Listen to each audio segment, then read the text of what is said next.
Olá, pessoal! Hoje nós estamos na nossa quarta e última aula da disciplina de Direito Processual Civil no nosso curso de Serviços Jurídicos.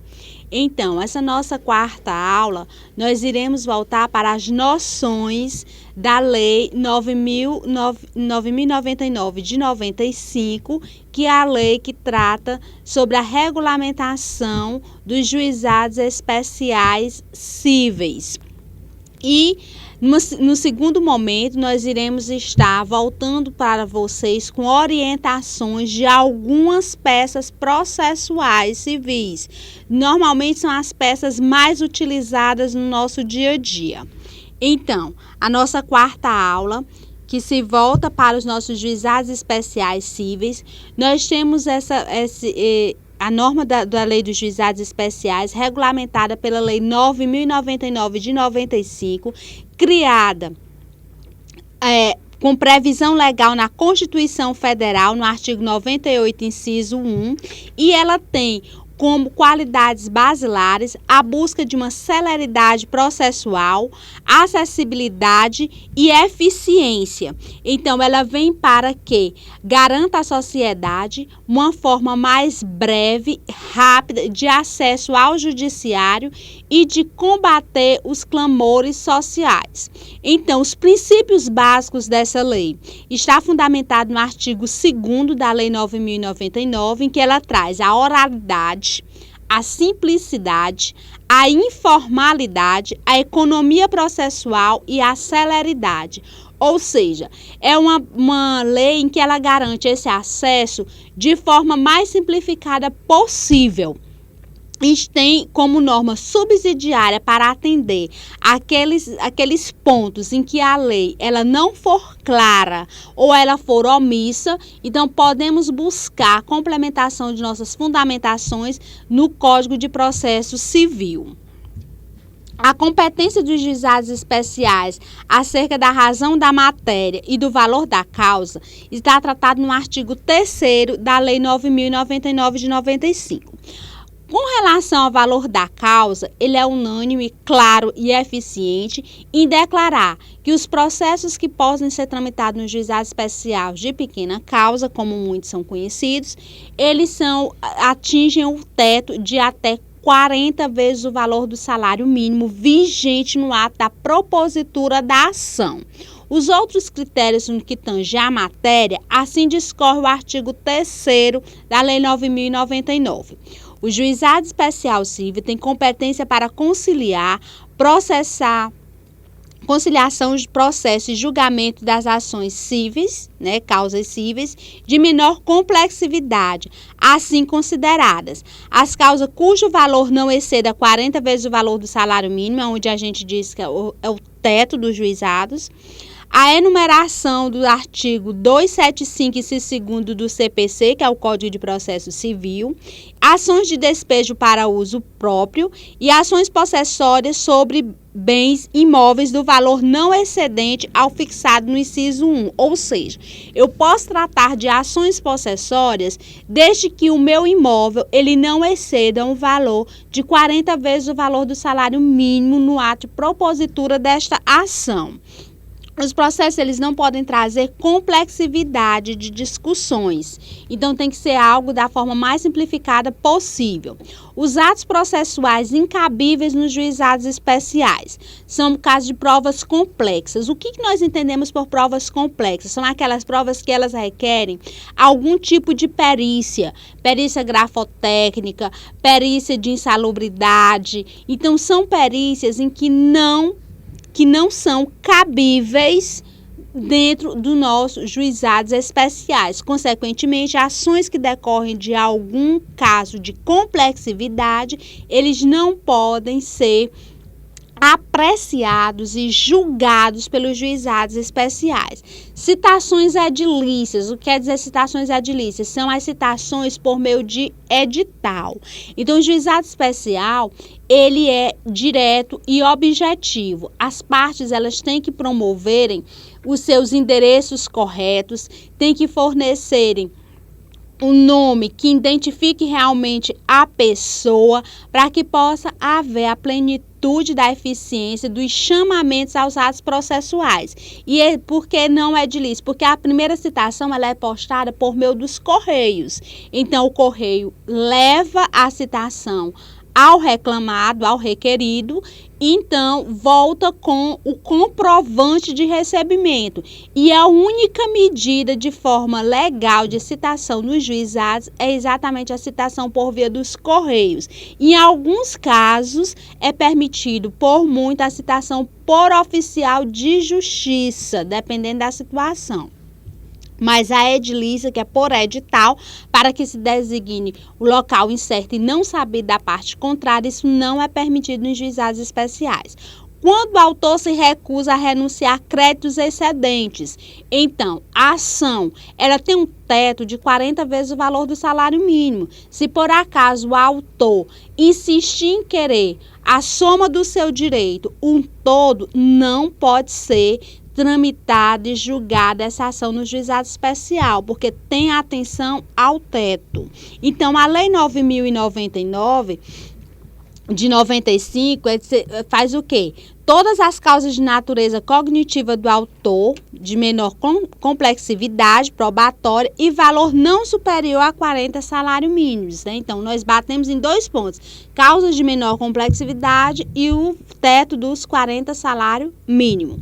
Competência de foro. É competente para as causas previstas nesta lei. O juizado de foro está disposto no artigo 4º da lei dos juizados especiais. O domicílio do réu, o lugar onde a obrigação foi feita, selada, ou domicílio do autor. Em qualquer hipótese, poderá a ação ser proposta no foro previsto no inciso 1, que é o domicílio do réu. É o caso mais comum.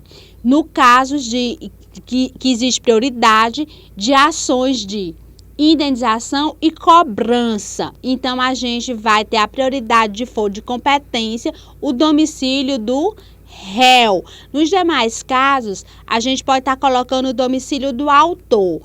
Aqui em Teresina, na capital, a gente tem uma diversidade de juizados por zona. Então, fica competente o domicílio aquele em que o autor reside. Em ações de cobrança, o domicílio do réu. Exclusão de competência.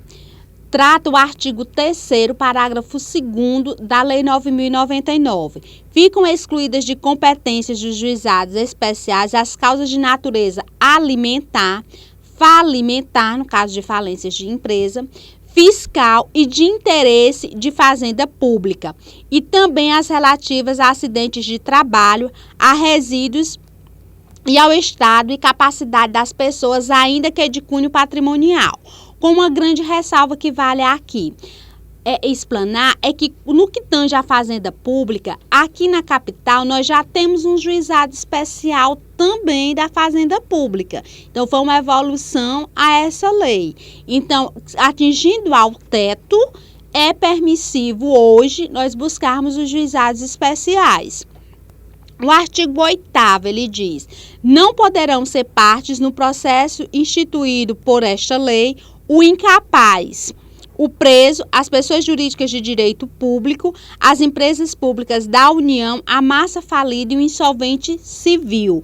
Então, essas pessoas, elas não podem litigar como partes processuais, na qualidade, sobretudo, a mais específica de autores, mas deve-se ter toda a atenção, buscar exatamente observar essas causas de exclusão de competência de foro e impossibilidades, observar a questão do teto do juizado, para que possamos, então, estar ingressando com ações no juizado especial.